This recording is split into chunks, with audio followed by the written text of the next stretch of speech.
Hello everyone, PCS क्रांति की online platform पर आप सभी का स्वागत है।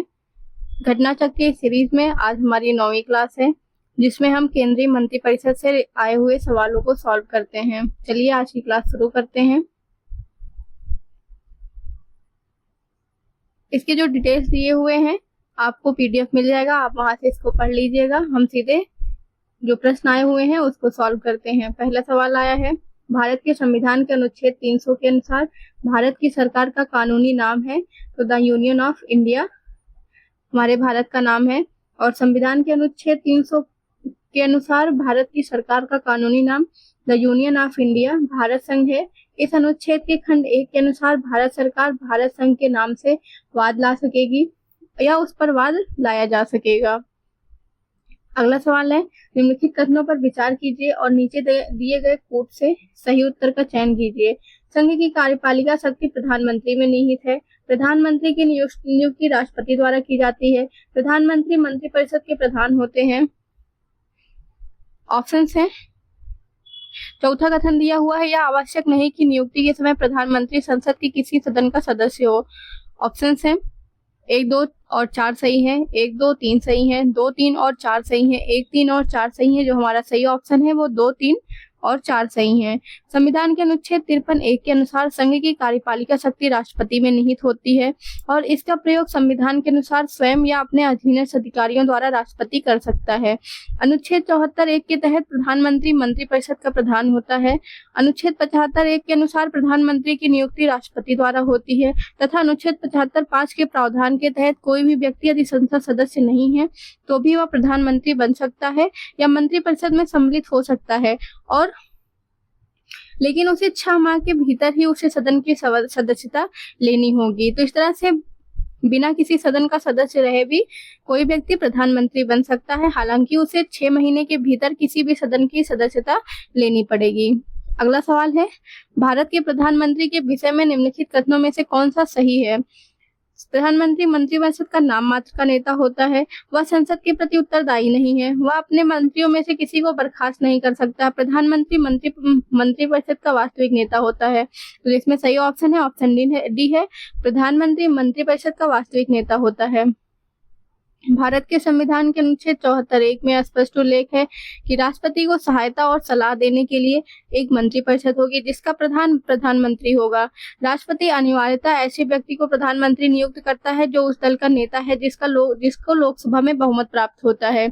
ऐसा व्यक्ति जो अन्य राजनीतिक दलों का समर्थन प्राप्त करके लोकसभा में विश्वास मत प्राप्त कर सकता है। अन्य सभी मंत्री राष्ट्रपति द्वारा प्रधानमंत्री की सलाह पर नियुक्त किए जाते हैं।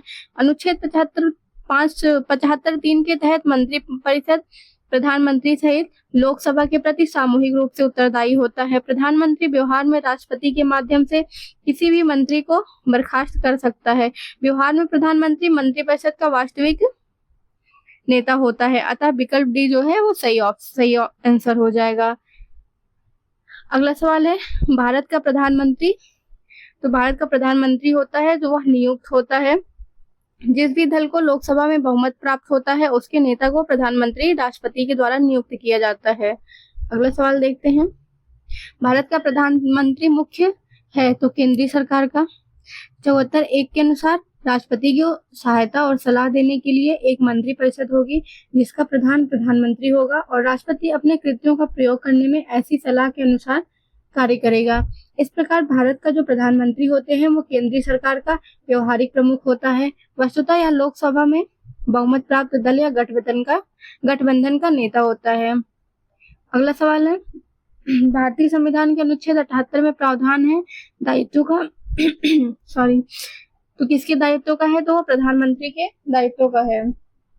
भारतीय संविधान के अनुच्छेद 78 में प्रधानमंत्री के दायित्व का प्रावधान दिया हुआ है, जिसके तहत प्रधानमंत्री का यह कर्तव्य होगा कि वह संघ के कार्यकलाप के प्रशासन संबंधी और विधान विषयक प्रस्तावनाओं संबंधी मंत्रिपरिषद के सभी विनिश्चय राष्ट्रपति को संसूचित करे।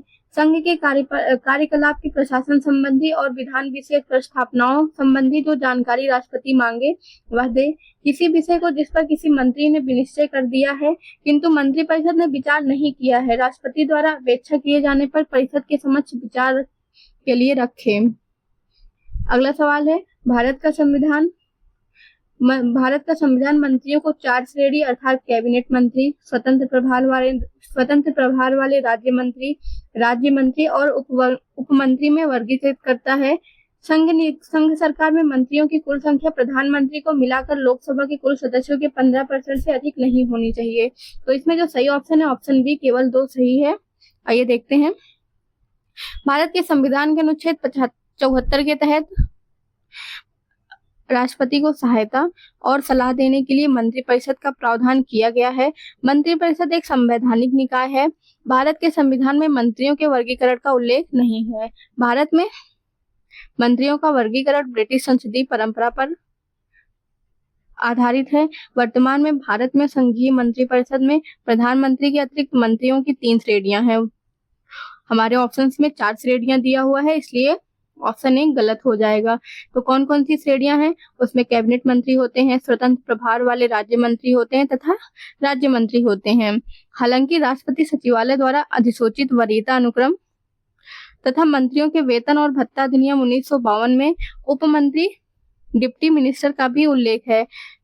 91वें संशोधन अधिनियम 2003 के जरिए अनुच्छेद 75 के खंड 1 के पश्चात अंतः स्थापित नए खंड 1A के तहत यह प्रावधान किया गया है कि संघीय मंत्रिपरिषद में प्रधानमंत्री सहित मंत्रियों की जो कुल संख्या है वो लोकसभा के सदस्यों की कुल संख्या के 15% से अधिक नहीं होगी। अर्थात कथन जो दूसरा दिया हुआ है वो सही है। अगला सवाल देखते हैं। मंत्रिपरिषद की संख्या को किस संवैधानिक संशोधन द्वारा लोकसभा सदस्यों की संख्या का 15% तय किया गया? तो 91वां संशोधन अधिनियम, जो कि 2003 में आया था। अगला सवाल देखते हैं। कैबिनेट का तात्पर्य है, तो कैबिनेट स्तर के मंत्री। कैबिनेट या मंत्रिमंडल प्रधानमंत्री सहित कैबिनेट स्तर के मंत्रियों की परिषद होती है, जबकि मंत्रिपरिषद में प्रधानमंत्री एवं कैबिनेट स्तर के मंत्रियों सहित स्वतंत्र प्रभार वाले राज्य मंत्री एवं उप मंत्री भी शामिल होते हैं।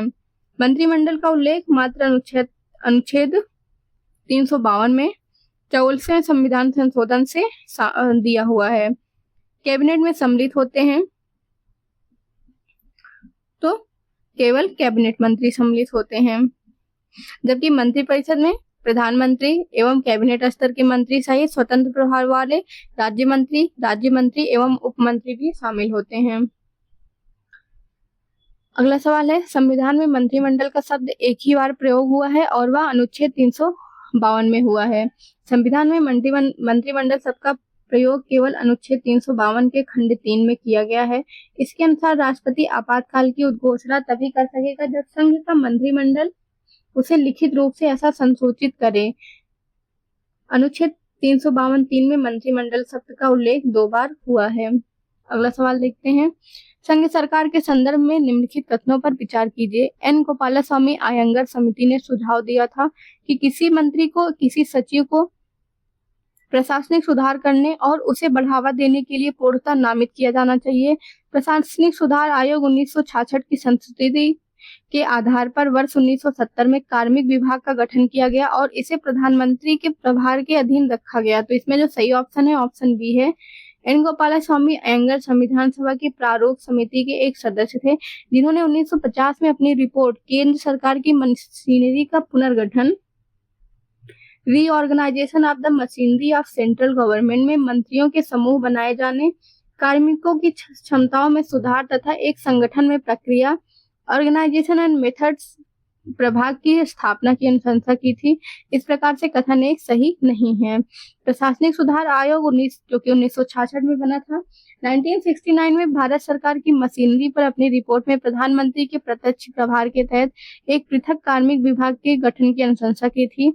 अगस्त 1970 में एक नए कार्मिक विभाग का गठन कैबिनेट सचिवालय के तहत किया गया, जो कि प्रधानमंत्री के ही प्रभार में होता है। फरवरी 1973 में इसे कार्मिक और प्रशासनिक सुधार विभाग के रूप में परिवर्तित किया गया तथा अप्रैल 1977 में इसे विभाग को कैबिनेट सचिवालय से हटाकर गृह मंत्रालय के तहत लाया गया। जनवरी 1985 में इस विभाग को गृह मंत्रालय से स्थानांतरित कर प्रधानमंत्री के स्वतंत्र प्रभार के तहत कर दिया गया। मार्च 1985 में इसे कार्मिक एवं प्रशिक्षण, प्रशासनिक सुधार, लोक शिकायतें और पेंशन मंत्रालयों में परिवर्तित कर दिया गया, जिसका समग्र प्रभार प्रधानमंत्री के तहत ही होता है। इस तरह से कथन 2 सही है जबकि कथन 1 गलत है। अगला सवाल है, संघ सरकार के संदर्भ में निम्नलिखित कथनों पर विचार कीजिए। कैबिनेट सचिव की सलाह पर प्रधानमंत्री द्वारा भारत सरकार के मंत्रालयों, विभागों का सृजन किया जाता है। हर एक मंत्रालय को प्रधानमंत्री की सलाह पर भारत के राष्ट्रपति द्वारा किसी मंत्री को प्रदान किया जाता है। तो इसमें भी ऑप्शन 2 ही सही है जो कि बी में दिया हुआ है। कैबिनेट सचिव कैबिनेट सचिवालय का प्रमुख होता है जो सिविल सर्विसेज बोर्ड का पदेन अध्यक्ष भी होता है। मंत्रालयों के विभिन्न गतिविधियों के बारे में एवं कार्य संचालन संबंधी नियमों के बारे में जानकारी प्राप्त करना इसका कार्य होता है। भारत सरकार नियम 1961 के तहत सरकार के मंत्रालय विभाग राष्ट्रपति द्वारा प्रधानमंत्री की सलाह पर सृजित किए जाते हैं। प्रधानमंत्री की सलाह पर भारत के राष्ट्रपति द्वारा किसी मंत्री को नियुक्त किया जाता तथा मंत्रालयों विभागों का बंटवारा भी राष्ट्रपति प्रधानमंत्री की सलाह से ही करता है। अतः कथन 1 जो है वो गलत है, कथन 2 सही है। अगला सवाल है, संसदीय शासन में वास्तविक कार्यपालिका शक्ति किसके पास होती है? तो प्रधानमंत्री के पास होती है। 74(1) के अनुसार राष्ट्रपति को सहायता और सलाह देने के लिए एक मंत्रिपरिषद होगी जिसका प्रधान प्रधानमंत्री होगा और राष्ट्रपति अपने कृत्यों का प्रयोग करने में ऐसी सलाह के अनुसार कार्य करेगा। अगला सवाल देखते हैं, निम्नलिखित कथनों पर विचार कीजिए। राष्ट्रपति भारत सरकार का कार्य अधिक सुविधापूर्वक किए जाने के लिए और मंत्रियों में उक्त कार्य के आवंटन के लिए नियम बनाएगा। दूसरा कथन है, भारत सरकार की समस्त कार्यपालक कार्यवाहियां प्रधानमंत्री के नाम से ही की जाएगी। तो इसमें ऑप्शन 2 गलत है क्योंकि भारत सरकार की समस्त कार्यपालक कार्यवाहियां जो है वो राष्ट्रपति के नाम से की जाती है, ना कि प्रधानमंत्री से। इस तरह से हमारा ऑप्शन केवल 1 सही हो जाएगा। 77(3) के अनुसार राष्ट्रपति भारत सरकार का कार्य अधिक सुविधापूर्वक किए जाने के लिए मंत्रियों मुक्त कार्य के आवंटन के लिए नियम बनाएगा, जबकि 77(1) के अनुसार भारत सरकार की जो समस्त कार्यपालिका कार्रवाई है वो राष्ट्रपति के नाम से की जाती है।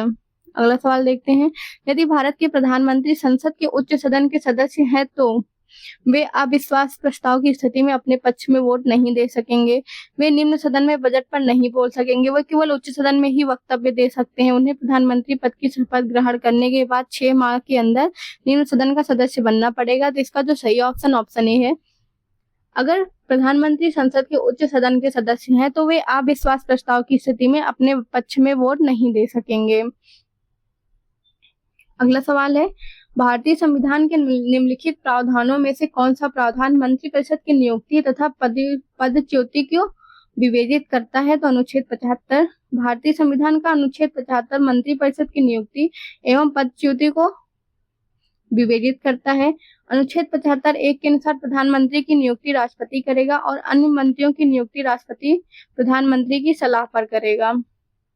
अनुच्छेद 75(2) के अनुसार मंत्री राष्ट्रपति के प्रसाद पर्यंत पद धारण करेंगे। अगला सवाल है, आमतौर पर भारत के प्रधानमंत्री होते हैं तो वो लोकसभा के सदस्य होते हैं। संविधान के अनुसार जो है प्रधानमंत्री दोनों सदनों में से किसी भी सदन का सदस्य हो सकते हैं, लेकिन आमतौर पर वह लोकसभा का सदस्य होते हैं क्योंकि लोकसभा जनता के द्वारा प्रत्यक्ष रूप से निर्वाचित निकाय है और वह लोकतांत्रिक ढंग से निर्वाचित सरकार का प्रतिनिधित्व करता है। फिर भी राज्यसभा में प्रधानमंत्री बनाए जाने पर कोई प्रतिबंध नहीं है, लेकिन ज्यादा लोकतांत्रिक यही है कि वह लोकसभा का सदस्य हो। अगला सवाल है, भारत के प्रधानमंत्री की नियुक्ति के समय जरूरी नहीं है कि वह संसद के दोनों सदनों में से एक का आवश्यक रूप से सदस्य हो, परंतु उसे 6 माह के अंदर आवश्यक रूप से दोनों में से एक सदन का सदस्य हो जाना चाहिए। तो अभी हमने देखा था अनुच्छेद 75(5) में दिया हुआ है कि जो प्रधानमंत्री है वह जरूरी नहीं है कि संसद के दोनों सदनों में से किसी एक का सदस्य हो, लेकिन उसे प्रधानमंत्री बनने के बाद 6 माह के अंदर आवश्यक रूप से दोनों में से किसी एक सदन का सदस्य हो जाना चाहिए। अगला सवाल है, भारत के प्रधानमंत्री बनने के लिए न्यूनतम आयु कितनी होनी चाहिए? तो 25 वर्ष होनी चाहिए और यह अनुच्छेद 75(1) में दिया हुआ है कि जो है राष्ट्रपति प्रधानमंत्री की नियुक्ति करेगा। वह व्यक्ति संसद सदस्य होना अनिवार्य है।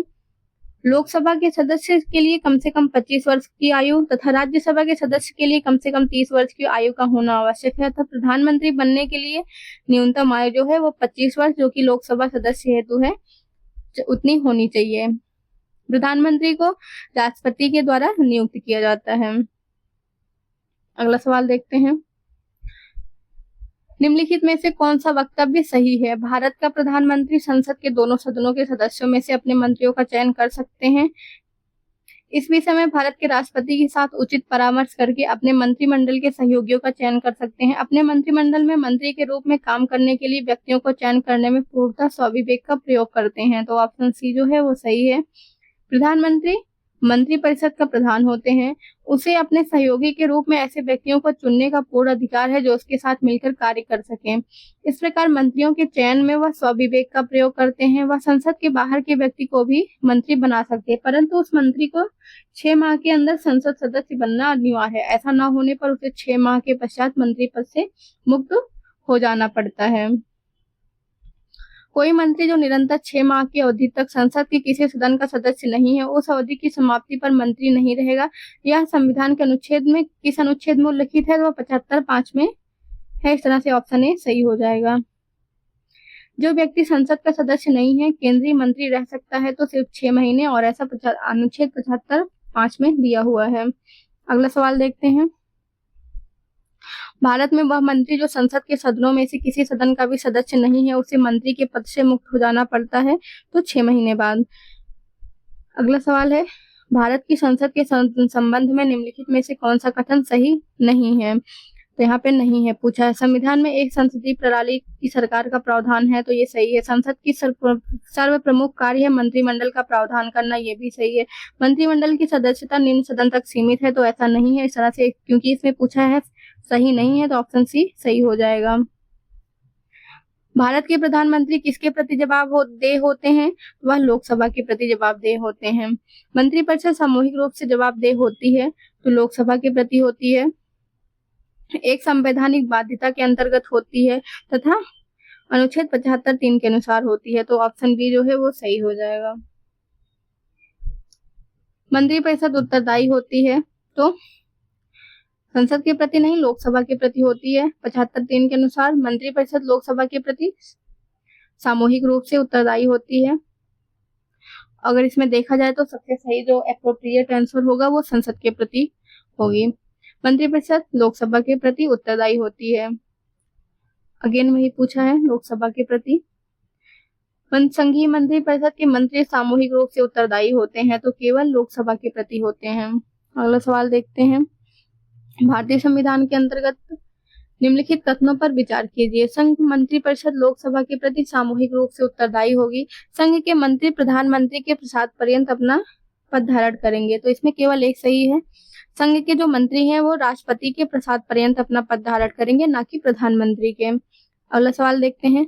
भारत संघ में मंत्रिपरिषद संयुक्त रूप से लोकसभा और राज्यसभा दोनों के प्रति उत्तरदायी है। लोकसभा और राज्यसभा दोनों के सदस्य संघीय सरकार में मंत्री बनने के लिए पात्रता रखते हैं, तो पहला से जो है कथन जो है वो गलत हो जाएगा, जबकि कारण सही है। तो इस तरह से ऑप्शन डी हमारा सही हो जाएगा, क्योंकि भारत संघ में मंत्रिपरिषद संयुक्त रूप से सिर्फ और सिर्फ लोकसभा के लिए ही उत्तरदायी होते हैं। अगला सवाल देखते हैं।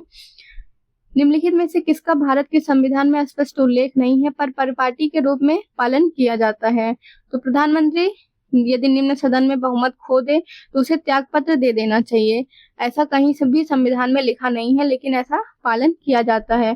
प्रधानमंत्री यदि निम्न सदन में बहुमत खो दे तो वह त्याग पत्र दे देता है। इसका संविधान में कहीं भी उल्लेख नहीं है, किंतु निम्न सदन के प्रति मंत्रिपरिषद के सामूहिक उत्तरदायित्व की व्यवस्था 75(3) के कारण यह परंपरा है कि वह बहुमत खोते ही त्याग पत्र दे देता है।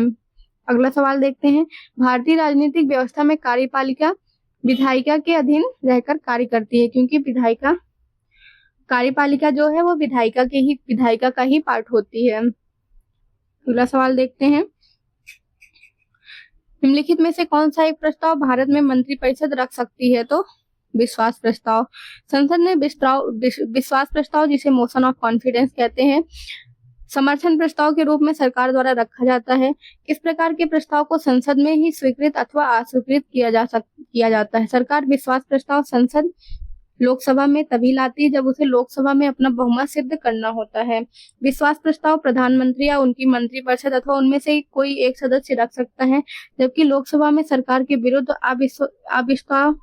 अविश्वास प्रस्ताव जो है वो विपक्ष के किसी सदस्य द्वारा लाया जाता है। लोकसभा में अविश्वास प्रस्ताव पारित हो जाने पर मंत्रिपरिषद को त्यागपत्र देना पड़ता है। भर्त्सना प्रस्ताव एवं स्थगन प्रस्ताव भी सामान्यतः विपक्ष द्वारा लाए जाते हैं। किस सदन के सदस्यों द्वारा बहुमत से अविश्वास प्रस्ताव पास होने पर मंत्रिपरिषद को त्याग देना पड़ता है? तो सिर्फ लोकसभा के सदस्यों द्वारा, लोकसभा के द्वारा।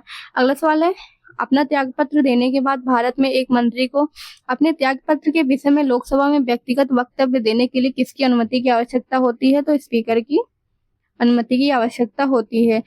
लोकसभा के प्रक्रिया एवं संचालन संबंधी नियम 199 के अंतर्गत मंत्री को अपने त्याग पत्र के विषय में लोकसभा में व्यक्तिगत वक्तव्य देने के लिए स्पीकर की अनुमति की आवश्यकता होती है। यदि मंत्री वक्तव्य नहीं देना चाहता तो स्पीकर के द्वारा उसको अपने त्याग पत्र के विषय में बोलने के लिए बाध्य नहीं किया जा सकता। यह मंत्री की अपनी स्वतंत्र इच्छा होती है। अगला सवाल देखते हैं, मंत्रिपरिषद के विरुद्ध अविश्वास प्रस्ताव लाने के लिए लोकसभा में सदस्यों की संख्या होनी चाहिए, तो वो 50 होनी चाहिए। और ऐसा लोकसभा के प्रक्रिया एवं संचालन संबंधी नियम 198 के तहत मंत्रिपरिषद के विरुद्ध अविश्वास प्रस्ताव लाने के लिए लोकसभा में कम से कम 50 सदस्यों का समर्थन होना आवश्यक है। लोकसभा में मंत्रिपरिषद के विरुद्ध अविश्वास का प्रस्ताव लाने हेतु न्यूनतम कितने सदस्यों का संख्या चाहिए? तो 50 होना चाहिए। अगला सवाल है, भारत में अविश्वास प्रस्ताव के विषय में निम्नलिखित कथनों पर विचार कीजिए। भारत के संविधान में किसी अविश्वास प्रस्ताव का कोई उल्लेख नहीं है। अविश्वास प्रस्ताव केवल लोकसभा में ही पुनर्स्थापित किया जा सकता है। ये दोनों ही कथन सही है, इसलिए ऑप्शन सी हो जाएगा। भारतीय संविधान के अनुच्छेद 75(3) के अनुसार मंत्रिपरिषद लोकसभा के प्रति सामूहिक रूप से उत्तरदायी होगी, अतः अविश्वास प्रस्ताव केवल लोकसभा में ही पुनर्स्थापित किया जा सकता है। इसके साथ ही भारत के संविधान में किसी अविश्वास प्रस्ताव का कोई उल्लेख नहीं है। अनुच्छेद 118(1) के अनुसार संसद का प्रत्येक सदन अपनी प्रक्रिया और अपने कार्य संचालन के विनियमन के लिए नियम बना सकेगा, अतः लोकसभा ने अपने नियम 198 में मंत्रिपरिषद के विरुद्ध अविश्वास प्रस्ताव की प्रक्रिया के लिए नियम बनाया है। अगला सवाल देखते हैं, अविश्वास प्रस्ताव के संबंध में निम्नलिखित कथनों में से कौन सा कथन सही नहीं है? 15 अगस्त 2023 तक 27 अविश्वास प्रस्ताव, 9 विश्वास प्रस्ताव रखे गए हैं। लाल बहादुर शास्त्री ने अपने कार्यकाल के प्रतिवर्ष अधिकतम अविश्वास प्रस्तावों का सामना किया। जो सदस्य अविश्वास प्रस्ताव रखना चाहता है उसे उसकी सूचना लिखित में लोकसभा स्पीकर को देनी पड़ती है। अविश्वास प्रस्ताव केवल लोकसभा में रखा जा सकता है। तो इसका हम डिटेल देखते हैं। 15 अगस्त 2023 तक लोकसभा में कुल 28 अविश्वास प्रस्ताव और 11 विश्वास प्रस्ताव लाए गए हैं। लाल बहादुर शास्त्री ने अपने प्रधानमंत्री कार्यकाल में प्रतिवर्ष अधिकतम अविश्वास प्रस्तावों का सामना किया। उनके लगभग 1.59 वर्ष के कार्यकाल में कुल 3 बार अविश्वास प्रस्ताव लाए गए। लोकसभा के नियम 198 के तहत अविश्वास प्रस्ताव लाए जाने के लिए किसी सदस्य द्वारा लिखित सूचना लोकसभा स्पीकर को नहीं बल्कि लोकसभा महासचिव को देनी पड़ती है। अविश्वास प्रस्ताव केवल लोकसभा में रखा जा सकता है क्योंकि मंत्रिपरिषद लोकसभा के ही प्रति उत्तरदायी होती है। इस तरह से इस प्रश्न में जो है ए और सी दोनों ही सही नहीं है। इस तरह से इसमें 2 ऑप्शन मतलब 2 ऑप्शन सही हो जाएंगे। केंद्रीय मंत्रिपरिषद के त्यागपत्र देने के उपरांत निम्नांकित में से कौन सी एक सही स्थिति नहीं है? तो राष्ट्रपति शासन लागू हो जाए, ये सही स्थिति नहीं है। राष्ट्रपति शासन राज्यों में संवैधानिक तंत्र के विफल हो जाने की दशा में अनुच्छेद 356 के तहत लगाया जाता है। भारतीय संविधान में केंद्रीय मंत्रिपरिषद के त्याग पत्र देने की स्थिति में केंद्र में राष्ट्रपति शासन लागू होने की कोई व्यवस्था नहीं है। अगला सवाल है, प्रदेश का कौन सा नेता नेहरू की कैबिनेट में पहले गृह मंत्री तथा बाद में रक्षा मंत्री बने? तो कैलाश नाथ काटजू 1951 में यह विधि मंत्री के रूप में शामिल हुए थे तथा इसी वर्ष वे देश के तीसरे गृह मंत्री बने। 1955 में उन्हें रक्षा मंत्री का पदभार सौंपा गया और 1957 के दौरान मध्य प्रदेश के मुख्यमंत्री भी रहे थे। अगला सवाल देखते हैं, स्वतंत्र भारत के प्रथम वित्त मंत्री थे श्री गुलजारी लाल नंदा, श्री जान मथाई, श्री कृष्णामाचारी, श्रीमती सरोजनी नायडू। तो जो स्वतंत्र भारत के प्रथम वित्त मंत्री थे वो आर के शशमुखम शेट्टी जी थे, जो कि 15 अगस्त 1947 से 17 अगस्त 1948 तक इस पद पर रहे। इन्होंने स्वतंत्र भारत का पहला केंद्रीय बजट 26 नवंबर 1947 को प्रस्तुत किया था। 1948 में जॉन मथाई को वित्त मंत्री नियुक्त किया गया था। भारत, इस तरह से इसमें कोई भी ऑप्शन सही नहीं है। भारत में स्वतंत्रता के पश्चात प्रथम मंत्रिमंडल का कानून मंत्री कौन था? तो बी.आर. अम्बेडकर जी थे। निम्नलिखित में से किसका या किन लोगों का स्वतंत्र भारत के प्रथम मंत्रिमंडल का पोर्टफोलियो उनके अंतरिम सरकार के पोर्टफोलियो से भिन्न था? तो सिर्फ और सिर्फ सी.एच. भाभा का, जो कि ऑप्शन 3 में दिए हुए हैं, डी में दिए हुआ है। तो जगजीवन राम जो थे वो श्रम में थे। डॉक्टर राजेंद्र प्रसाद खाद्य और कृषि मंत्री थे। सी.एच. भाभा जो है वो वाणिज्य मंत्री थे। सरदार बलदेव सिंह रक्षा मंत्री थे। और इन व्यक्तियों का जो पुनर्गठन अंतरिम सरकार में हुआ था वो पोर्टफोलियो, जगजीवन राम श्रम मंत्री थे, राजेंद्र प्रसाद खाद्य और कृषि मंत्री, सी.एच. भाभा खान और विद्युत कार्य, सरदार बलदेव सिंह रक्षा मंत्री। तो इस तरह से ऑप्शन डी है जो है वो सही है। सी.एच. भाभा का ही जो पहले वाणिज्य मंत्री थे उन्हें खाना और विद्युत कार्य मंत्री बना दिया गया था। भारत के 12वें प्रधानमंत्री हैं तो वो देवगौड़ा थे। भारत के व्यक्ति के अनुसार 12वें प्रधानमंत्री एच.डी. देवगौड़ा थे, जो 1 जून 1966 से 21 अप्रैल 1997 1 जून 1996 से 21 अप्रैल 1997 तक इस पद पर रहे। इस संदर्भ में वर्तमान प्रधानमंत्री जो नरेंद्र मोदी जी देश के 15वें प्रधानमंत्री हैं।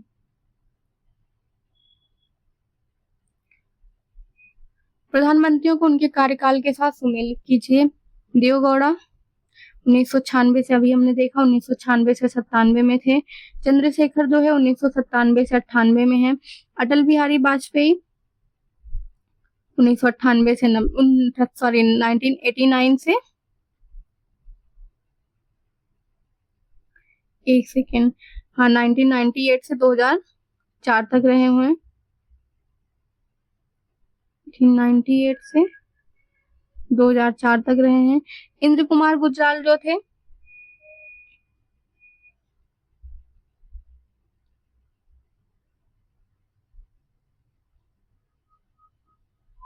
उनका 1997 से 98 है।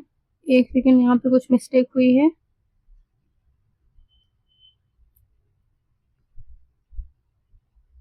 एच.डी. देवगौड़ा जो थे वो उनका 1996 से 97 है।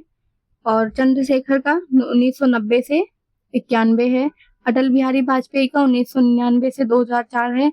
इंद्र कुमार गुजराल का 1997 से 98 है। और विश्वनाथ प्रताप सिंह का 1998 से 90 है। इस तरह से जो ऑप्शन है वो डी सही हो जाएगा। अगला सवाल देखते हैं।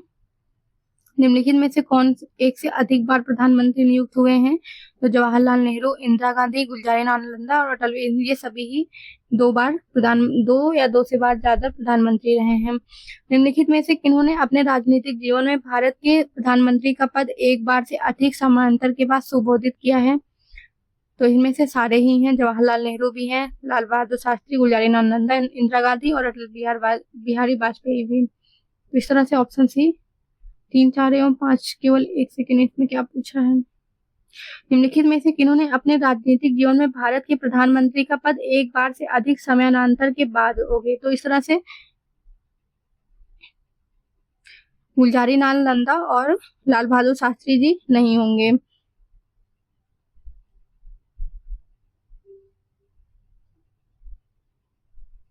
जवाहरलाल नेहरू के प्रधानमंत्री काल में समयांतर नहीं हुआ था। गुलजारीलाल नंदा पहली बार 27 मई 1964 से 9 जून 1964 तक एवं दूसरी बार 1966 से 11 जनवरी 1966 से 24 जनवरी 1966 तक 2 समयांतर में भारत के कार्यवाहक प्रधानमंत्री हुए। इंदिरा गांधी 1966 एवं 1980 में और अटल बिहारी वाजपेयी पहली बार 1996 में, वो दूसरी बार 1998 में। 2 जिनमें समयांतर मतलब कि जो गैप था कि एक बार बने फिर उनमें से कुछ गैप हुआ उसके बाद दोबारा फिर बने, ये पूछा है। तो इस तरह से 3, 4, 5 जो है वो ऑप्शन सही है। Sorry for the mistake. अगला सवाल देखते हैं। भारत के किस प्रधानमंत्री की मृत्यु देश के बाहर हुई है? तो ऑब्वियसली लाल बहादुर शास्त्री की हुई है और इनका उज्बेकिस्तान की राजधानी जो है ताशकंद में हुई है। निम्नलिखित राज्यों एवं उनसे संबंधित मुख्यमंत्रियों का मिलान करें। पी.वी. नरसिम्हा राव, ये अविभाजित आंध्र प्रदेश के थे। और मोरारजी देसाई जो है वो बम्बई के थे। एचडी देवगौड़ा जो थे वो कर्नाटक के थे। चरण सिंह अविभाजित उत्तर प्रदेश के थे। नरेंद्र मोदी गुजरात के थे। इस तरह से ऑप्शन डी सही हो जाएगा। अगला सवाल देखते हैं। निम्नलिखित में से कौन भारत के प्रधानमंत्री बनने से पूर्व किसी भी राज्य के मुख्यमंत्री नहीं रहे हैं? तो चंद्रशेखर हैं। चंद्रशेखर प्रधानमंत्री बनने से पूर्व किसी भी राज्य के मुख्यमंत्री नहीं रहे थे, जबकि एचडी देवगौड़ा कर्नाटक के, पीवी नरसिम्हा राव आंध्र प्रदेश के, मोरारजी देसाई महाराष्ट्र के मुख्यमंत्री रह चुके हैं। चरण सिंह उत्तर प्रदेश के मुख्यमंत्री रहे थे। अगला सवाल है, निम्नलिखित में से कौन भारत के प्रधानमंत्री बनने से पूर्व किसी राज्य के मुख्यमंत्री नहीं थे? तो चंद्रशेखर नहीं थे। निम्नलिखित में से कौन अपने प्रधानमंत्रित्व काल में लोकसभा के सदस्य थे? तो चंद्रशेखर जो है वो लोकसभा के सदस्य थे। बाकी देवगौड़ा, आई.के. गुजराल एवं डॉक्टर मनमोहन सिंह अपने प्रधानमंत्रित्व काल में लोकसभा सदस्य नहीं बल्कि राज्यसभा के सदस्य थे। भारत के प्रधानमंत्रियों में से कौन अपने कार्यकाल में संसद में कभी भी उपस्थित नहीं हुआ? तो चौधरी चरण सिंह। इन्होंने 28 जुलाई 1974 से 1979 से 14 जनवरी 1980 तक भारत के प्रधानमंत्री रहे थे। उनके पूरे कार्यकाल के दौरान लोकसभा की बैठक ही नहीं हुई। लोकसभा की निर्धारित बैठक से एक दिन पूर्व ही कांग्रेस द्वारा समर्थन वापसी के कारण चौधरी चरण सिंह को प्रधानमंत्री पद से इस्तीफा देना पड़ा था। इस तरह से उन्होंने कोई भी अपने कार्यकाल के दौरान संसद में कभी भी उपस्थित नहीं हुए थे। अगला सवाल है, निम्नलिखित में से कौन भारत के संघीय वित्त मंत्री रहे हैं? VP Singh, R Venkataraman, Y B. Chauhan, Pranab Mukherjee. Options हैं 1 2 3 1 2 3 1 2 4 1 3 4 1 2 3 4। तो इसमें डी ऑप्शन सही है। ये चारों ही संघीय वित्त मंत्री रह चुके हैं। उदारीकरण, निजीकरण और भूमंडलीकरण की नई आर्थिक नीति घोषित की गई थी किसके द्वारा? तो नरसिम्हा राव के द्वारा की गई थी। मनमोहन सिंह के संबंध में निम्न में से कौन सा कथन सही नहीं है? वो भारत के पूर्व वित्त मंत्री थे, भारतीय रिजर्व बैंक के पूर्व गवर्नर थे, वित्त आयोग के पूर्व अध्यक्ष, अंतरराष्ट्रीय मुद्रा कोष में भारत के पूर्व प्रतिनिधि। तो इसमें सही नहीं है, वो सी है, वित्त आयोग के पूर्व अध्यक्ष नहीं रहे हैं। बाकी सारे पद उन्होंने धारण किए हैं। प्रधानमंत्री मनमोहन सिंह असम से राज्यसभा के सदस्य थे। डॉक्टर मनमोहन सिंह 2004 से 2014 तक प्रधानमंत्री पद पर रहे।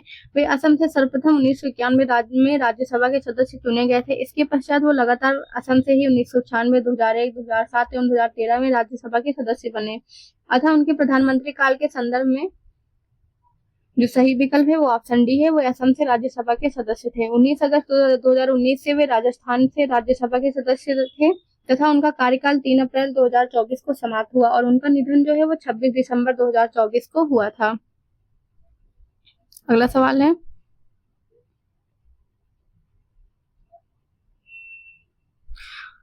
निम्न वाक्यों का अध्ययन कीजिए। मंत्री नीति बनाते हैं और लोक सेवक उनका क्रियान्वयन करते हैं। संसदीय प्रणाली में मंत्रियों का उत्तरदायित्व का सिद्धांत कार्य करता है। तो ये दोनों ही ऑप्शन मतलब कथन और कारण सही है, लेकिन कारण कथन की व्याख्या नहीं कर रहा है। इस तरह से ऑप्शन भी सही हो जाएगा। अगला सवाल है, निम्न कथनों पर विचार कीजिए और दिए गए कूटों से सही उत्तर का चयन कीजिए। किसी व्यक्ति को उप प्रधानमंत्री कहना केवल राजनीतिक निर्णय है, वह उसे प्रधानमंत्री का कोई अधिकार प्रदान नहीं करता है। तो ये दोनों भी गलत हैं, लेकिन व्याख्या दोनों सही है, लेकिन व्याख्या नहीं कर रहा है। इस तरह से ऑप्शन भी सही हो जाएगा। उप प्रधानमंत्री पद का सृजन हुआ तो मूल संविधान के अंतर्गत नहीं हुआ है, संविधान के प्रावधानों से हटकर हुआ। तो संविधान के प्रावधानों से हटकर हुआ था। भारत के प्रथम उप प्रधानमंत्री सरदार वल्लभ भाई पटेल थे, जो 15 अगस्त 1947 से 15 दिसंबर 1950 तक इस पद पर रहे। उसके बाद मोरारजी देसाई बने थे, जो 1967 से 69। चौधरी चरण सिंह बने थे 1979 में। जगजीवन राम 1970 में। यशवंत राव चौहान 1989 से 80 तक। चौधरी देवीलाल जो थे वो 89 से 90 और 90 से 91 में थे। लाल कृष्ण आडवाणी बने थे उसके बाद 2002 से 2004 तक। निम्नलिखित कथनों पर विचार कीजिए। भारतीय संघ की कार्यपालिका शक्ति प्रधानमंत्री में निहित है। प्रधानमंत्री सिविल सेवा बोर्ड का पदेन अध्यक्ष होता है। तो ना तो एक ना तो दो ही सही है। संघ की कार्यपालिका शक्ति राष्ट्रपति में निहित होती है और वह इसका प्रयोग संविधान के अनुसार स्वयं अपने अधीनस्थ अधिकारियों के द्वारा करता है। और कैबिनेट सचिवालय प्रधानमंत्री के प्रत्यक्ष प्रभार के तहत होता है। सचिवालय का प्रशासनिक प्रमुख कैबिनेट सचिव होता है, जो सिविल सेवा बोर्ड का पदेन अध्यक्ष भी होता है। इस तरह से दोनों ही ऑप्शन गलत हैं। केंद्रीय सरकार के संदर्भ में निम्नलिखित कथनों पर विचार कीजिए। भारत के संविधान में उपबंध है कि समस्त कैबिनेट मंत्री अनिवार्य रूप से केवल लोकसभा के ही आसीन सदस्य होंगे, तो ऐसा नहीं है। वो किसी भी सदन के, लोकसभा या राज्यसभा के सदन के हो सकते हैं। केंद्रीय कैबिनेट सचिवालय संसदीय कार्य मंत्रालय के निर्देशाधीन कार्य करता है, तो ऐसा भी नहीं। इस तरह से न तो एक और ना ही दो सही है। अगला सवाल देखते हैं। कैबिनेट समितियों से संबंधित निम्नलिखित कथनों को पढ़िए तथा सही विकल्प को चुनिए। संविधान में कैबिनेट समितियों का उल्लेख नहीं है। कैबिनेट समितियां प्रधानमंत्री द्वारा समय की जरूरत एवं परिस्थिति की आवश्यकता को ध्यान में रखते हुए गठित की जाती हैं। यदि प्रधानमंत्री समिति के सदस्य हो तो यह आवश्यक नहीं कि वे समिति के अध्यक्ष हों। और लास्ट है, संसदीय मामलों की समिति के अध्यक्ष प्रधानमंत्री होते हैं। तो कथन 1 और 2 सही है, लेकिन कथन 3 और 4 गलत है। जो कैबिनेट समिति का सदस्य प्रधानमंत्री के होने पर उसकी अध्यक्षता प्रधानमंत्री द्वारा ही की जाती है। कोई अन्य मंत्री कैबिनेट समिति का अध्यक्ष तभी होता है यदि प्रधानमंत्री उस समिति में शामिल न हो। संसदीय मामलों की कैबिनेट समिति के प्रधानमंत्री सदस्य नहीं होते हैं और इसकी अध्यक्षता वर्तमान में रक्षा मंत्री द्वारा की जाती है। इस तरह से 3 और 4 गलत है। निम्नलिखित संविधान संशोधनों में कौन सा एक बताता है कि मंत्रिमंडल में कुल मंत्रियों की संख्या प्रधानमंत्री को सम्मिलित करते हुए लोकसभा के सदस्यों की कुल संख्या के 15% से अधिक नहीं होगी? तो 51वां संविधान संशोधन, जो कि 2003 में आया था। निम्न में से किस संवैधानिक संशोधन अधिनियम द्वारा मंत्रिपरिषद की संख्या लोकसभा के कुल सदस्यों के 15% की सीमा के तक निर्धारित की गई? तो अभी हमने देखा 51वां संवैधानिक संशोधन अधिनियम, जो कि 2003 में हुआ है। केंद्रीय सरकार के संदर्भ में निम्नलिखित कथनों पर विचार कीजिए। 15 अगस्त 1947 को केंद्र में मंत्रालयों की संख्या 18 थी। वर्तमान में केंद्र में मंत्रालयों की संख्या 36 है। तो केवल एक सही है, क्योंकि वर्तमान में जो केंद्रीय मंत्रालय है उनकी कुल संख्या 53 है। भारत में जनजातीय मामलों के मंत्रालयों की स्थापना कब हुई? तो 1999 में हुई। और यह सामाजिक न्याय और अधिकारिता मंत्रालय से पृथक करके बनाई गई है। यह मंत्रालय देश में अनुसूचित जनजातियों को एकीकृत सामाजिक आर्थिक विकास हेतु कार्यरत है। निम्नलिखित में से कौन सा एक मानव संसाधन विकास मंत्रालय में विभाग नहीं है? तो महिला और बाल विकास विभाग नहीं है, बाकी सारे मानव संसाधन विकास मंत्रालय में विभाग हैं, जिसमें आरंभिक शिक्षा और साक्षरता विभाग है, माध्यमिक शिक्षा और उच्च शिक्षा विभाग है, तकनीकी शिक्षा विभाग है। अगला सवाल है, भारत सरकार द्वारा महिला एवं बाल विकास के लिए स्वतंत्र मंत्रालय कब स्थापित किया गया? तो यह 1985 में किया गया है और 2006 में यह स्वतंत्र रूप से अस्तित्व में आया है। तो इसमें 2006 नहीं दिया हुआ है, तो इस तरह से जो सही आंसर हो जाएगा वो 1985 हो जाएगा। खाद्य और पोषण मंडल भारत सरकार के कौन से मंत्रालय के अधीन कार्यरत हैं? तो खाद्य और पोषण मंडल जो है जिसकी स्थापना 1964 में की गई थी, प्रारंभ में खाद्य और कृषि मंत्रालय के अधीन था। वर्ष 1993 में यह महिला एवं बाल विकास विभाग के अधीन कर दिया गया, जो कि तब मानव संसाधन विकास मंत्रालय के अधीन था। वर्तमान में यह महिला एवं विकास मंत्रालय के अधीन है। तो इस तरह से इसमें कोई भी ऑप्शन सही नहीं है। एक सेकेंड। सीमा प्रबंध विभाग निम्नलिखित केंद्रीय मंत्रालयों में से किस एक का विभाग है? तो यह गृह मंत्रालय का विभाग है। 18वीं लोकसभा के चुनाव के बाद मोदी सरकार में केंद्रीय कपड़ा मंत्री के रूप में किसे नियुक्त किया गया? गिरिराज सिंह, भूपेंद्र यादव, राजीव रंजन सिंह उर्फ लल्लन सिंह, गजेंद्र सिंह शेखावत। तो 18वीं लोकसभा चुनाव के पश्चात नवगठित एनडीए सरकार ने केंद्रीय कपड़ा मंत्री के रूप में गिरिराज सिंह को नियुक्त किया है। विदित हो कि 18वीं लोकसभा में भारतीय जनता पार्टी के गिरिराज सिंह बेगूसराय बिहार से सांसद हैं। अगला सवाल है, हाल ही में अल्पसंख्यक मामलों के मंत्रालय का प्रभार किसे सौंपा गया है? तो अल्पसंख्यक कार्य मंत्री किरेन रिजिजू हैं, जबकि अल्पसंख्यक कार्य राज्य मंत्री जो है वो जॉर्ज कुरियन है। किरेन रिजिजू से पूर्व अल्पसंख्यक कार्य मंत्रालय का प्रभाव स्मृति ईरानी के पास था। तो इस तरह से कोई भी ऑप्शन सही नहीं है। ऑप्शन ई सही हो जाएगा इसमें, जिसमें उपयुक्त में से कोई भी सही नहीं है या एक से अधिक सही है। ऑप्शन ई में ऑप्शन ई सही हो जाएगा। निम्नलिखित में से कौन सा आधिकारिक दस्तावेज भारत से संबंधित है? तो ये श्वेत पत्र है। भारत में सरकार द्वारा अथवा किसी उसके किसी मंत्रालय द्वारा किसी विषय पर विस्तृत एवं आधिकारिक ब्यौरा श्वेत पत्र व्हाइट पेपर के रूप में जारी किया जाता है। अगला सवाल है, संघीय मंत्रिमंडल का पुनर्गठन किसके रिपोर्ट पर आधारित था? तो गोपालस्वामी अयंगर की रिपोर्ट पर आधारित था। केंद्र सरकार में उच्चतम नागरिक सेवा अधिकारी कौन है?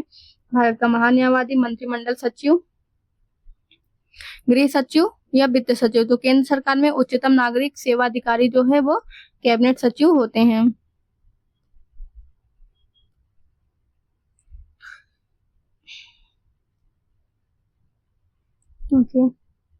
कैबिनेट सचिवालय के संबंध में निम्नलिखित कथनों पर विचार कीजिए। कैबिनेट सचिवालय प्रत्यक्षता भारत के उपराष्ट्रपति के अधीन कार्य करता है। सचिवालय का प्रशासनिक प्रमुख कैबिनेट सचिव है, जो लोक सेवा मंडल का प्रदेश अध्यक्ष भी होता है। इसमें ऑप्शन 2 ही सही है। कैबिनेट सचिवालय प्रत्यक्षता भारत के प्रधानमंत्री के अधीन कार्य करता है, ना कि उपराष्ट्रपति के। निम्नलिखित में से कौन सा मंत्रिमंडल सचिवालय के कार्य है? मंत्रिमंडल का बैठकों के लिए कार्यसूची तैयार करना, मंत्रिमंडल समितियों के लिए सचिवालय सहायता, मंत्रालयों को वित्तीय संसाधनों का आवंटन। तो ये उसका कार्य नहीं है, बाकी 1 और 2 है। और जो कार्य है वो देख लेते हैं। तो मंत्रिमंडल सचिवालय द्वारा मंत्रिमंडल और मंत्रिमंडलीय समितियों को उपलब्ध कराए जाने वाली सचिवालय सहायता में प्रधानमंत्री के आदेश पर मंत्रिमंडल की बैठकें आयोजित करना, मंत्रिमंडलीय बैठकों के लिए कार्यसूची तैयार करना और उसे वितरित करना, कार्यसूची से संबंधित दस्तावेज को वितरण करना, किए गए विचार विमर्श का रिकॉर्ड तैयार करना, प्रधानमंत्री की अनुमति प्राप्त होने के बाद रिकॉर्ड का वितरण करना, मंत्रिमंडल द्वारा लाए गए निर्णयों के क्रियान्वयन की निगरानी करना, ये सब शामिल है। अगला सवाल है, भारतीय प्रशासन में विभाजन प्रणाली किससे संबंधित है? तो यह नीति और कार्यान्वयन से संबंधित है। भारतीय प्रशासनिक व्यवस्था में विभाजन प्रणाली नीति निर्माण और उनके क्रियान्वयन से संबंधित है। इसमें सचिवालय योजना एवं नीति निर्माण संबंधी कार्य करता है, जबकि नीतियों का क्रियान्वयन संबंधित निकायों एजेंसियों द्वारा किया जाता है। Council of scientific and industrial research का अध्यक्ष कौन होता है? तो ये भारत के प्रधानमंत्री होते हैं। राष्ट्रीय सुरक्षा समिति का प्रधान कौन होता है? तो प्रधानमंत्री होते हैं। स्वतंत्र भारत में प्रथम बार संसदीय सचिव का पद किस वर्ष सृजित किया गया? तो 1951 में किया गया था। संसदीय सचिव एक उच्च रैंकिंग का सरकारी पद है। संसदीय सचिवों की नियुक्ति भारत के प्रधानमंत्री करते हैं। संसदीय सचिव का प्रमुख कार्य जो होता है वो कैबिनेट मंत्रियों एवं प्रधानमंत्रियों की सहायता करना होता है। अगला सवाल है, निम्नलिखित में से किसका सुमेल नहीं है? JL नेहरू शांतिवन, लाल बहादुर शास्त्री विजय घाट, इंदिरा गांधी शक्ति स्थल, राजीव गांधी कर्मभूमि। इनका कर्मभूमि नहीं वीर भूमि है। इस तरह से ऑप्शन डी सुमेलित नहीं है। जय जवान जय किसान लाल बहादुर शास्त्री का नारा है। इस तरह से ये टॉपिक खत्म होता है। हमारा नया टॉपिक है महान्यायवादी, महाधिवक्ता और नियंत्रक महालेखा परीक्षक। अगेन आप इसके जो विस्तार दिए हुए हैं उसको PDF से पढ़ लीजिएगा। हम इसके सवाल देखते हैं जो इससे रिलेटेड सवाल पूछे गए हैं। पहला सवाल पूछा है, भारत सरकार को कानूनी विषयों पर कौन परामर्श देता है? तो अटॉर्नी जनरल देते हैं। अनुच्छेद 76(2) के अनुसार महान्यायवादी भारत सरकार को कानूनी विषयों पर परामर्श देता है। यह भारत सरकार का प्रथम विधि अधिकारी है जो कि राष्ट्रपति के द्वारा नियुक्त किया जाता है और राष्ट्रपति के प्रसाद पर्यंत अपना पद धारण करता है। निम्नलिखित में से कौन राष्ट्रपति के प्रसाद पर्यंत अपना पद धारण करता है? तो भारत का महान्यायवादी। भारत के महान्यायवादी को कैसे नियुक्त किया जाता है? तो यह इन्हें राष्ट्रपति द्वारा नियुक्त किया जाता है। भारत का महान्यायवादी किसके द्वारा नियुक्त किया जाता है? तो भारत के राष्ट्रपति द्वारा नियुक्त किया जाता है। निम्नलिखित में से किसने भारत सरकार का प्रथम विधि अधिकारी समझा जाता है? तो वह महान्यायवादी होते हैं। भारत के प्रथम विधि अधिकारी के रूप में किसे जाना जाता है? तो भारत के महान्यायवादी को प्रथम विधि अधिकारी के रूप में जाना जाता है। भारत सरकार के मुख्य विधि परामर्शदाता है तो attorney general of India. Bharat के अटॉर्नी जनरल विधि सलाहकार होते हैं भारत सरकार के। निम्नलिखित में से किसको अपने कर्तव्यों के पालन में भारत के राज्य क्षेत्र में सभी न्यायालयों में सुनवाई का अधिकार होता है? तो महान्यायवादी को होता है। भारत के सर्वोच्च न्यायालय में सरकार का मुख्य विधिक सलाहकार और उसका प्राथमिक अधिवक्ता कौन है? तो भारत के नियंत्रक एवं महालेखक परीक्षक होते हैं। भारत के महान्यायवादी के संदर्भ में निम्नलिखित कथनों में से कौन से सही हैं? महान्यायवादी के पद पर ऐसे व्यक्ति की नियुक्ति होगी जो कि उच्चतम न्यायालय का न्यायाधीश नियुक्त होने के लिए अर्हत हैं। महान्यायवादी को उनके पद से उसी प्रक्रिया से हटाया जा सकता है जैसे कि उच्चतम न्यायालय के न्यायाधीश को। तो ये गलत है, केवल एक ही सही है। संविधान के अनुच्छेद 76 के खंड 4 के तहत महान्यायवादी राष्ट्रपति के प्रसाद पर्यंत पद धारण करता है तथा राष्ट्रपति को ही उसे पदच्युत करने का अधिकार भी होता है। अगला सवाल है, भारतीय संविधान के अनुच्छेद 76 के अनुसार राष्ट्रपति उस व्यक्ति को भारत का महान्यायवादी नियुक्त करेगा जो उच्चतम न्यायालय का न्यायाधीश नियुक्त होने के योग्य है। अगला सवाल है, भारत के महान्यायवादी अटॉर्नी जनरल के विषय में निम्नलिखित कथनों पर विचार कीजिए। और भारत के राष्ट्रपति द्वारा नियुक्त किए जाते हैं, उसमें वही योग्यताएं होनी चाहिए जो सर्वोच्च न्यायालय के न्यायाधीश की होती है। उसे संसद के किसी भी एक सदन का सदस्य होना चाहिए, तो ऐसा नहीं होता है। संसद द्वारा महाभियोग लाकर, ऐसा भी नहीं है। तो ऑप्शन ए और 1 और 2 सही हो जाएगा।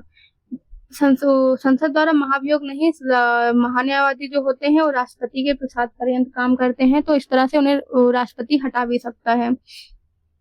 अगला सवाल है, भारत के महान्यायवादी के संदर्भ में निम्नलिखित प्रश्नों पर विचार कीजिए। राष्ट्रपति किसी ऐसे व्यक्ति को नियुक्त करेगा जो उच्चतम न्यायालय के न्यायाधीश के रूप में नियुक्ति के लिए आहारी होगा। महान्यायवादी इतना पारिश्रमिक प्राप्त करेगा जो संसद अवधारित करेगी, तो केवल एक सही है, क्योंकि जो महान्यायवादी का पारिश्रमिक होगा वो संसद द्वारा न होकर राष्ट्रपति के द्वारा किया जाएगा। अगला सवाल है, भारत के महान्यायवादी के संदर्भ में निम्नलिखित कथनों पर विचार कीजिए। वे प्रधानमंत्री की मर्जी तक पद पर बने रहते हैं, तो गलत है। वो राष्ट्रपति की मर्जी तक पद पर बने रहते हैं।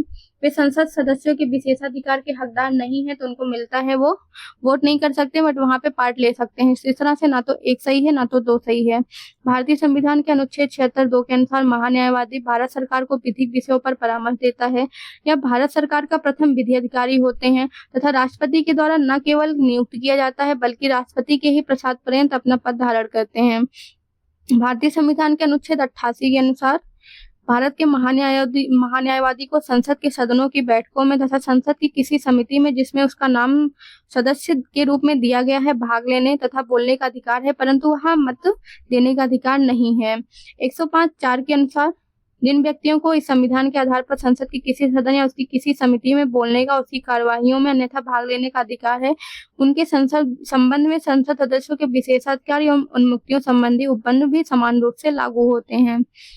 अगला सवाल है, निम्नलिखित कथनों पर विचार कीजिए। भारत का महान्यायवादी और भारत का सॉलिसिटर जनरल ही सरकार के एकमात्र अधिकारी हैं जिन्हें भारत की संसद की बैठकों में भाग लेने की अनुमति है। भारत के संविधान के अनुसार भारत का महान्यायवादी अपना त्यागपत्र दे देता है जब वह सरकार जिसने उसको नियुक्त किया है इस्तीफा देती है। तो ना तो एक सही है और ना ही 2 सही है। इस तरह से ऑप्शन डी सही हो जाएगा। अनुच्छेद 88 के अंतर्गत भारत के महान्यायवादी को संसद की बैठकों में भाग लेने तथा बोलने का अधिकार है, किंतु उसे मत देने का अधिकार नहीं है, जबकि सॉलिसिटर जनरल को संसद की बैठकों में भाग लेने का अधिकार प्राप्त नहीं है। संविधान के अनुच्छेद 76 में वर्णित उपबंधों के अनुसार महान्यायवादी की नियुक्ति राष्ट्रपति द्वारा की जाती है तथा वह राष्ट्रपति के प्रसाद पर्यंत अपना पद धारण करता है। हालांकि परंपरा के अनुसार सामान्यतः सरकार के इस्तीफा देने पर भी महान्यायवादी भी इस्तीफा दे देता है, क्योंकि वह उसी मंत्रिमंडल की सलाह पर नियुक्त होता, तथापि यह संविधान में उल्लिखित नहीं है। इस तरह कथन 2 भी गलत है।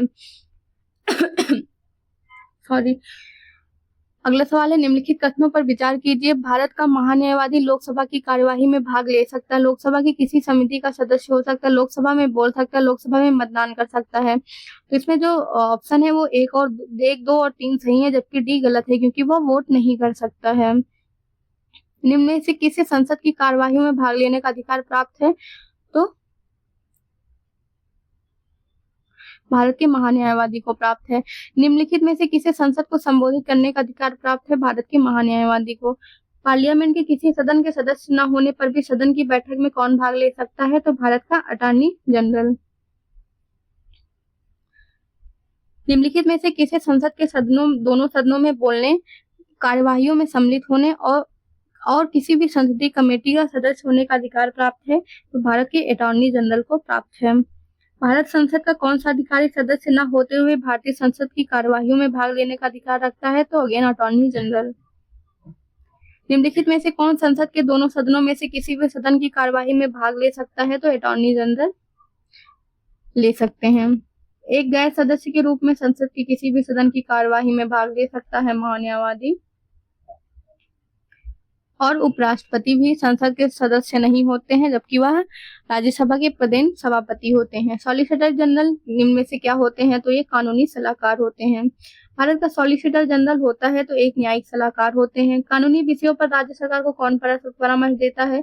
तो एडवोकेट जनरल देते हैं। अगला सवाल है, इनमें से कौन राज्य सरकार का कानूनी सलाहकार है? वह है महाअधिवक्ता। राज्य सरकार को कानूनी मामलों में सलाह देने के लिए अधिकृत है तो एडवोकेट जनरल। कानूनी मामलों पर राज्य सरकार को सलाह देना महाधिवक्ता का कर्तव्य होगा। महाधिवक्ता मंत्रिमंडल के प्रसाद पर्यंत पद पर बने रहेंगे। तो केवल एक सही है। 165 के खंड 3 के तहत महाधिवक्ता राज्यपाल के प्रसाद पर्यंत पद धारण करेंगे, ना कि मंत्रिमंडल के। अगला सवाल है, भारत में राज्य के महाधिवक्ता की नियुक्ति भारत के राष्ट्रपति द्वारा संबंधित राज्य के राज्यपाल की अनुशंसा पर की जाती है। नहीं, उनकी जो नियुक्ति होती है वो राज्यपाल के द्वारा की जाती है। सब सिविल प्रक्रिया संहिता के उपबंधों के अनुसार राज्य स्तर पर उच्च न्यायालयों की मूल, अपीली और सलाहकारी अधिकारिता होती है। इसमें ना तो एक सही है और ना ही दो सही है। अनुच्छेद 143 के तहत सर्वोच्च न्यायालय की जो है सलाहकारी अधिकारिता जो है उस सर्वोच्च न्यायालय की होती है। उच्च न्यायालय की अधिकारिता मूल तथा अपीलीय होती है।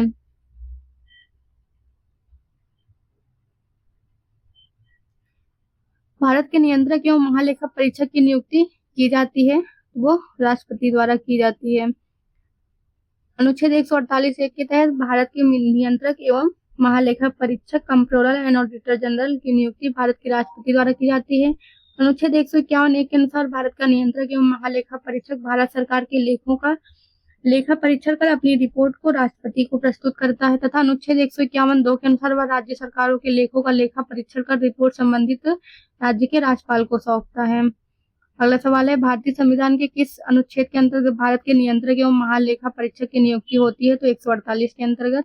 भारत के नियंत्रक एवं महालेखा परीक्षक के संघ के लेखा संबंधी प्रतिवेदनों को सर्वप्रथम निम्न में से किसके द्वारा प्रस्तुत किया जाता है? तो भारत के राष्ट्रपति को प्रस्तुत किया जाता है। भारत के नियंत्रक एवं महालेखा परीक्षक संघ के लेखाओं संबंधी अपना प्रतिवेदन प्रस्तुत करता है तो भारत के राष्ट्रपति को करता है, क्योंकि राष्ट्रपति इसमें ऑप्शन नहीं है तो इसमें उपर्युक्त में से कोई नहीं हो जाएगा। निम्नलिखित में से किसके द्वारा भारत के नियंत्रक एवं महालेखा परीक्षक के पद का सृजन किया गया है? तो ये संविधान में दिए हुए हैं। भारत के नियंत्रक और महालेखा परीक्षक के वेतन एवं सेवा शर्तें कहाँ पर विनिर्दिष्ट हैं? द्वितीय अनुसूची और भारत के संविधान में दिया हुआ है। भारतीय संविधान की द्वितीय अनुसूची के भाग ई में भारत के नियंत्रक एवं महालेखा परीक्षक के वेतन और सेवा शर्तों संबंधी उपबंध विनिर्दिष्ट हैं। संविधान के अनुच्छेद 148(3) के अनुसार नियंत्रक एवं महालेखा परीक्षक का वेतन और सेवा की अन्य शर्तें ऐसी होंगी जो संसद विधि द्वारा अवधारित करे, और जब तक वे इस प्रकार अवधारित नहीं की जाती हैं तब तक ऐसी होंगी जो द्वितीय अनुसूची में विनिर्दिष्ट हैं। इसी अनुच्छेद के अनुसरण में संसद द्वारा नियंत्रक महालेखा परीक्षक कर्तव्य, शक्तियां तथा सेवा की शर्तें अधिनियम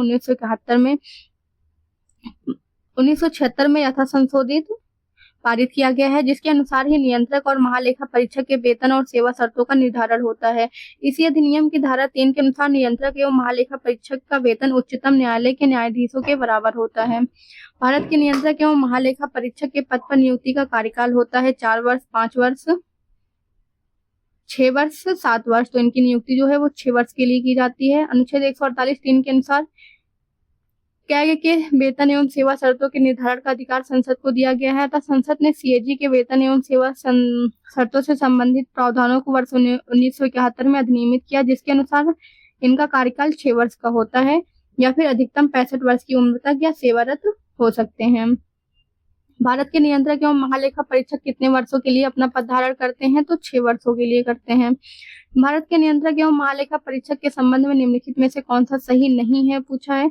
उनकी नियुक्ति राष्ट्रपति द्वारा की जाती है तो उनका वेतन सर्वोच्च न्यायालय के न्यायमूर्ति के समान होता है। सेवानिवृत्ति के पश्चात वह अन्य सरकारी सेवा के अयोग्य हो जाते हैं।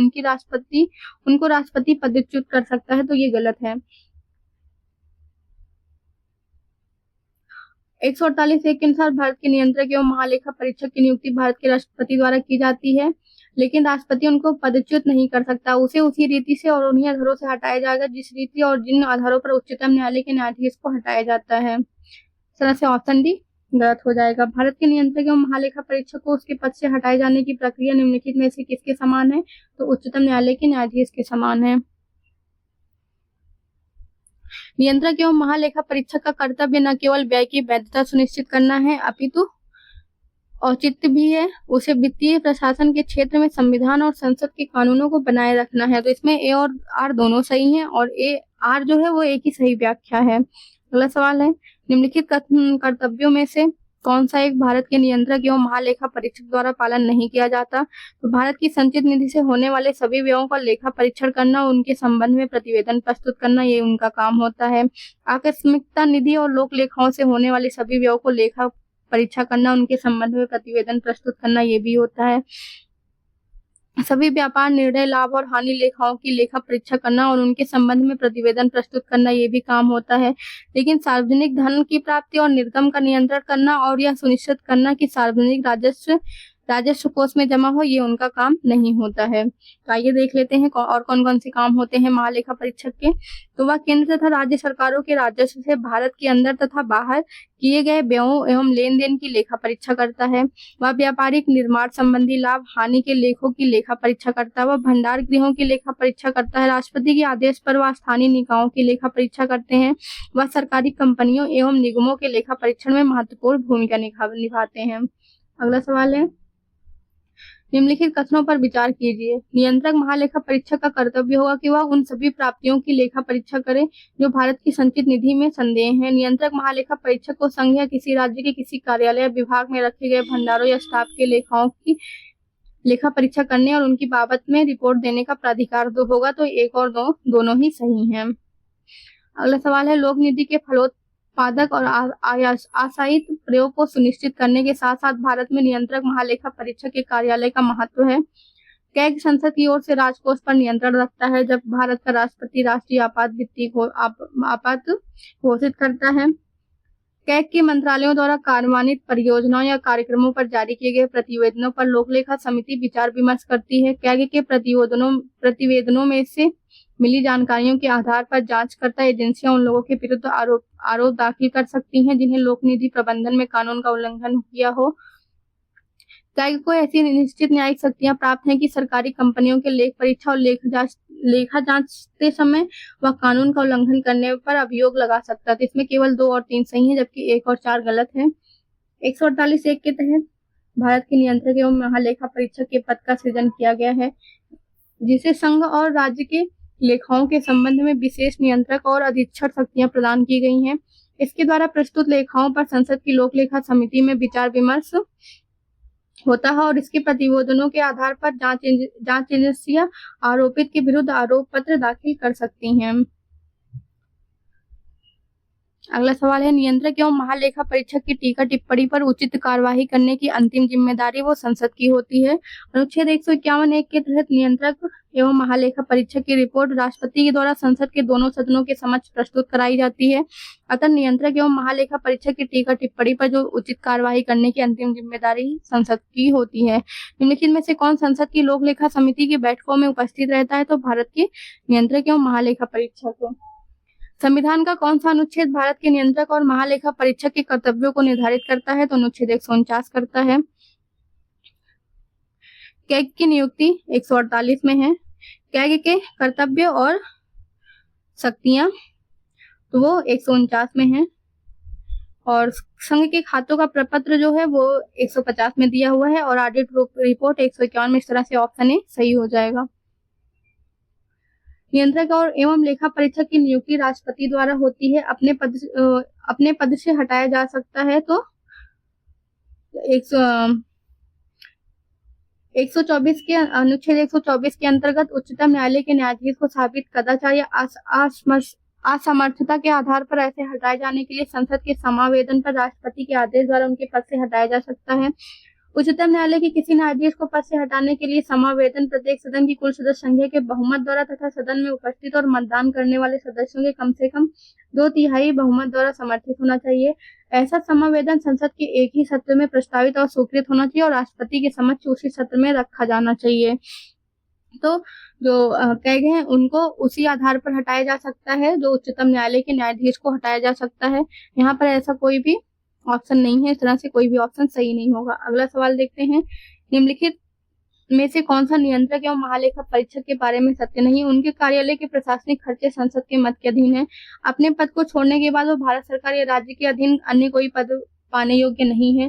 संसद के दोनों सदनों में अक्षमता या फिर दुर्व्यवहार साबित होने के आधार पर ही नियंत्रक एवं महालेखा परीक्षक को उसके पद से हटाया जा सकता है।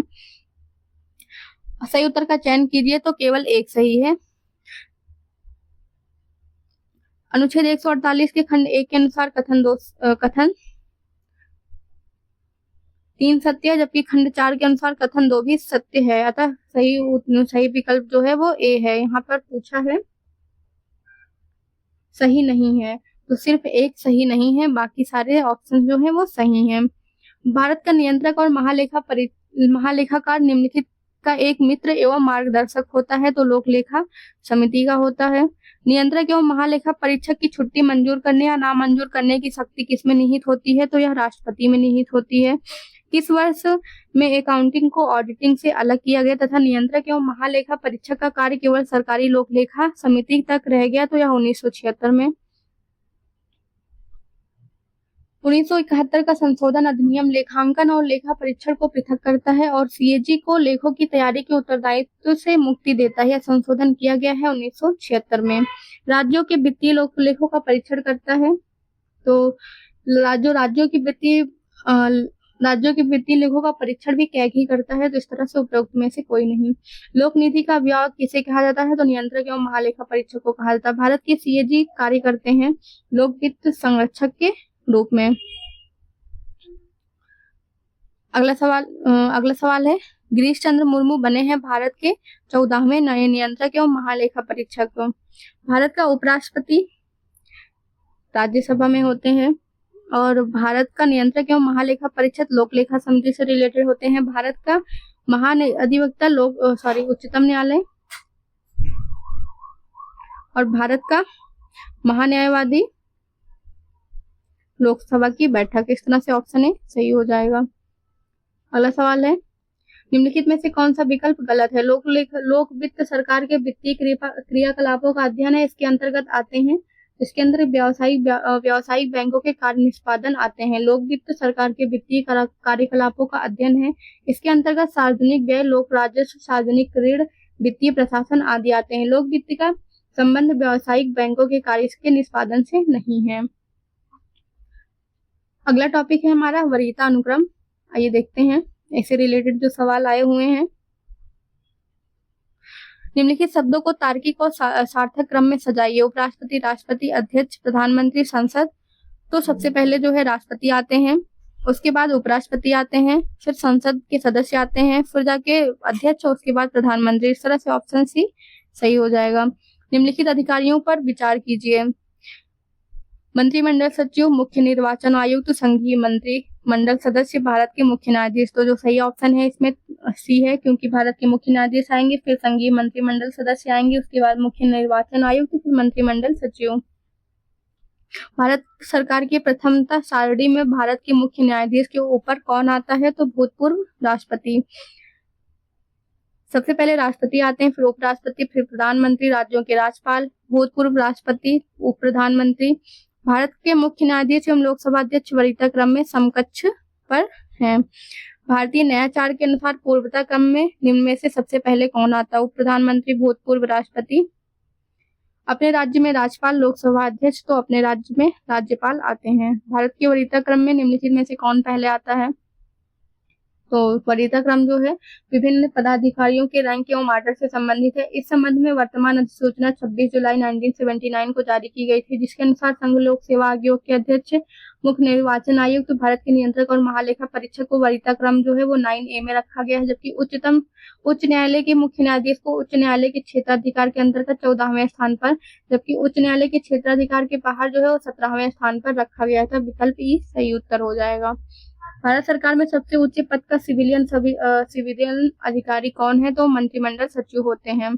भारत सरकार में सर्वोच्च शासकीय अधिकारी कौन होते हैं, तो भारत के मंत्रिमंडल सचिव होते हैं। हमारी क्लास यहाँ पर खत्म होती है। आपको हमारी क्लास कैसी लगी कमेंट करके बताएं। पीएसएस क्रांति यूट्यूब चैनल को सब्सक्राइब करें। Thank you everyone.